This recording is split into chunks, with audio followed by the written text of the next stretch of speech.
Hi guys, कैसे हैं? उम्मीद है कि स्वस्थ होंगे, मस्त होंगे, ज़बरदस्त होंगे।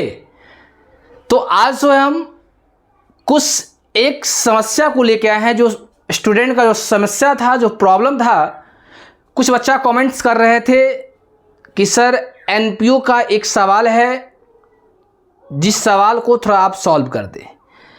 जो कि आपको पता होगा कि आपको हम पहले एनपीओ के बारे में बताए थे। नहीं, ये क्लास 12 की हम बात बोल रहे हैं। क्लास 12 का जो अकाउंट है, अकाउंट में आप दो चीज़ देखे होइएगा, एक पार्टनरशिप और कंपनी की बात बता रहे थे। तो कंपनी हम लोग ख़त्म कर चुके थे और पार्टनरशिप में भी हम जो आप सवाल पूछे हैं उस सवाल उस चैप्टर को भी ख़त्म कर चुके थे, जो बेसिक कंसेप्ट था। तो उसमें एक सवाल कमेंट आया है कि एनपीओ का एक सवाल है जिसमें दिया हुआ है कि ट्रीटमेंट ऑफ फर्नीचर के बारे में।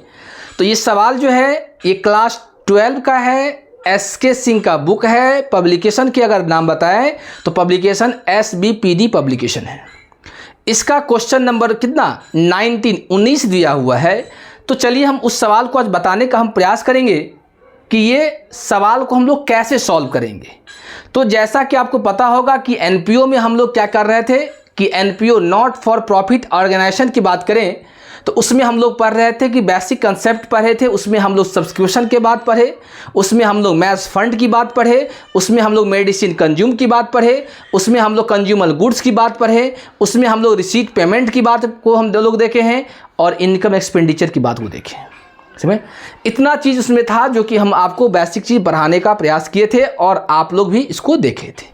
तो चलिए हम एक क्वेश्चन जो आया है उस क्वेश्चन को पढ़ते हैं। ये क्वेश्चन नंबर 19 है, NPO not for profit organisation का क्वेश्चन नंबर 19 है। इसको कैसे सॉल्व करते हैं तो हो सकता है कि देख लीजिए आपको अगर क्लियर दिख रहा है या नहीं।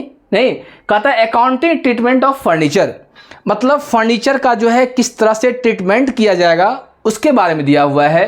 कहता है the following is information are available regarding the furniture club. आपको जो है फर्नीचर क्लब के बारे में आपको ये चीज़ जो इन्फॉर्मेशन है ये इन्फॉर्मेशन आपको दिया हुआ है। उसका कहता है ए में कहता है the book value of furniture on 1 April 2024 was 60,000। यानी आपको बता रहा है कि जो आपको इन्फॉर्मेशन दिया हुआ है उस इन्फॉर्मेशन में 1 अप्रैल 2024 को आपका फर्नीचर का वैल्यू कितना दिया है, 60,000 दिया है। उसका दूसरा दिया हुआ है कि half of the furniture was sold on 31 March 2025 for 25,000। उसमें से एक बात कहता है कि जो फर्नीचर जो था कितने का, 60,000 का, उसको 50% उसका जो 50% होगा उसको हम लोग बेच दिए है कितना में, 25,000 में। उसका बाद rate of depreciation is 10% per annum. और आपको दिया हुआ है कि रेट ऑफ डिप्रिसिएशन मतलब आपको जो ह्रास चार्ज करना है वो 10% क्या है, सालाना है। कहता so what treatment will be done this regard in the income and expenditure and balance sheet. मतलब आपको इनकम एक्सपेंडिचर अकाउंट में और बैलेंस शीट में कैसे इसको दिखाएंगे। तो सबसे पहली बात देखिए कि सबसे पहली बात इसको सॉल्व करने के लिए सबसे पहले बाबू वर्किंग नोट बनाना होगा। क्या बनाना होगा, वर्किंग नोट बनाना होगा। अब वर्किंग नोट में क्या है कि टोटल वैल्यू ऑफ फर्नीचर क्या है, देखिए टोटल वैल्यू ऑफ फर्नीचर कितना दिया है आपको, 60,000 दिया है। समझ में आ रहा है। और इसका मतलब है कि ये पूरे कितना है, 100% की बात बोल रहा है। अब देख लीजिए इस 100% में अगर मान लीजिए कि इसमें अगर 50% ये और 50% ये हो, अपने मन से हम नहीं बता रहे हैं, ये क्वेश्चन में कह रहा है half of the furniture was sold on, मतलब जितना है उसका आधा। तो आधा मतलब कितना, 50%। तो सबसे पहले आप क्या कीजिए, 60,000 का 50% निकालेंगे।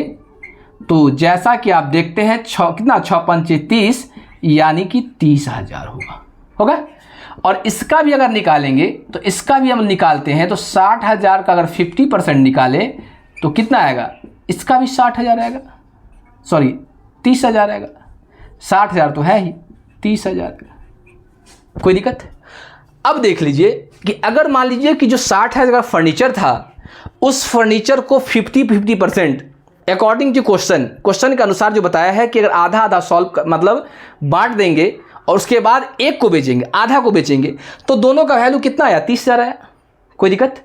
अब इसको बेचिए चाहे उसको बेचिए, दोनों तो सेम चीज़ है। अगर मान लीजिए कि सपोज डैट इसको इस साइड को बेचते हैं तो इसमें क्या है? पहले को डिप्रिसिएशन है कितना? रेट ऑफ डिप्रिसिएशन कितना परसेंट? 10%। तो इसमें से हम लोग लेस करें क्या? Less depreciation at the rate of 10% per annum. अब देख लीजिए कि 30,000 को अगर 10% निकालते हैं तो कितना आएगा? 3,000 आएगा कि नहीं आएगा? आएगा। तो 3,000 इसका भी आएगा, तो इसका भी हम लोग अगर डिप्रिसिएशन निकालेंगे, less depreciation at the rate of 10% per annum, तो इसका भी अगर 30,000 का निकालेंगे 10%, तो 10/100 होगा, यानी कितना होगा? 3,000। अब मान लीजिए कि टोटल में जो है, टोटल कितने का था? 30,000 का था, और इस 30,000 में अगर 3,000 में अगर मान लीजिए डिप्रिसिएशन है तो वैल्यू कितना आएगा? 27,000। ये क्या हुआ? वैल्यू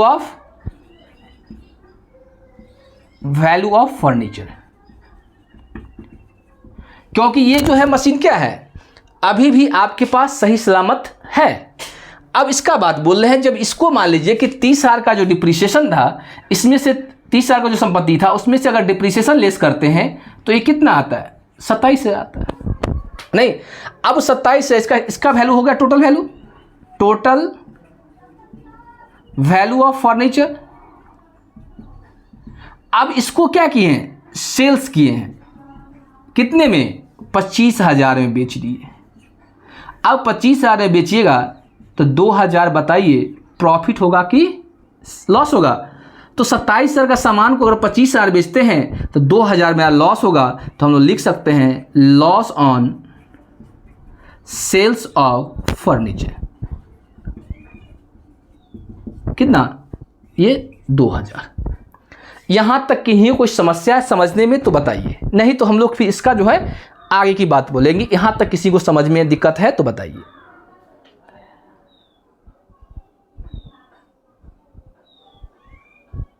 दिक्कत है? नहीं है।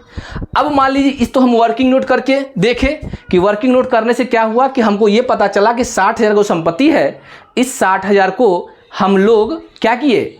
2 भाग में बांट दिए, एक भाग को बेच दिए, एक भाग सही सलामत आपका बचा हुआ है।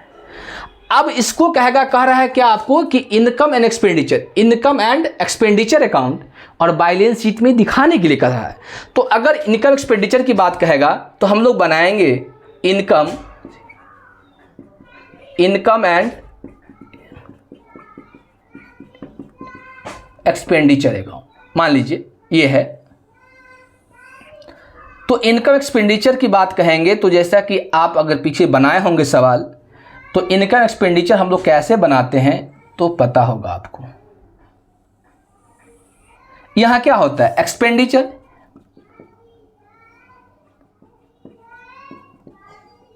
यहां क्या होगा? अमाउंट, यहां क्या होगा? इनकम, यहां क्या होगा? अमाउंट। उसके बाद ये क्या होता है? डेबिट साइड, ये क्या होता है? Credit side. इधर क्या होता है? टू, इधर क्या होता है? बाई।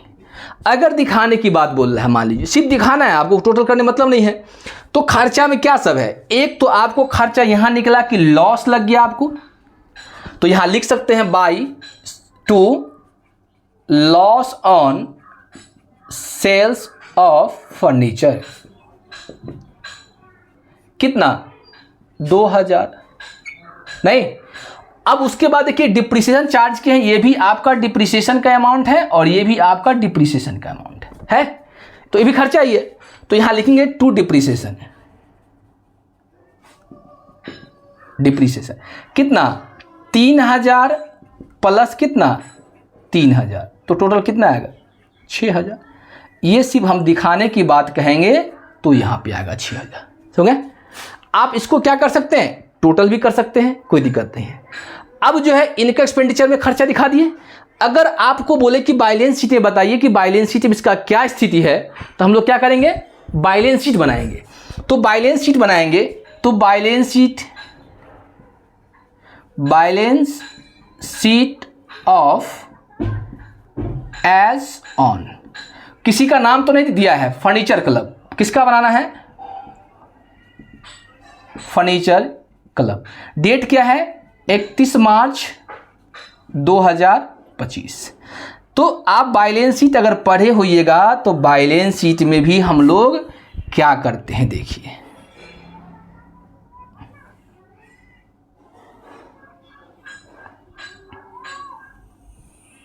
यहां क्या होता है, capital and liabilities, amount, assets and properties, amount होता है। अब देखिए इसमें जो है हमको बैलेंस शीट में अगर दिखाने की बात कहें तो दो तरह से बता सकते हैं। एक तो आप ये पूरा वर्किंग नोट दिखा दीजिए कि 30,000 का था, 3,000 डिप्रीशिएशन करके 27,000 बेच दिए, लॉस, बात खत्म। एक ये होगा कि एक आपका ये है कि 30,000 का संपत्ति बचा हुआ था, 3,000 डिप्रीशिएशन चार्ज करके बचा कितना, 27,000 बचा। तो यहाँ पर हम लिख सकते हैं क्या, किसका, फर्नीचर, ऐसे भी लिख सकते हैं। एगो तो लिख ही गया, कितने का था, 30,000 का था, लेस कर दिए क्या चीज़, डेप्रीसिएशन, कितना, 3,000, कितना आएगा, 27,000, ऐसे 27 ऐसे भी दिखा सकते हैं। बताइए यहाँ तक कोई समस्या है किन्हीं को, तो बताइए,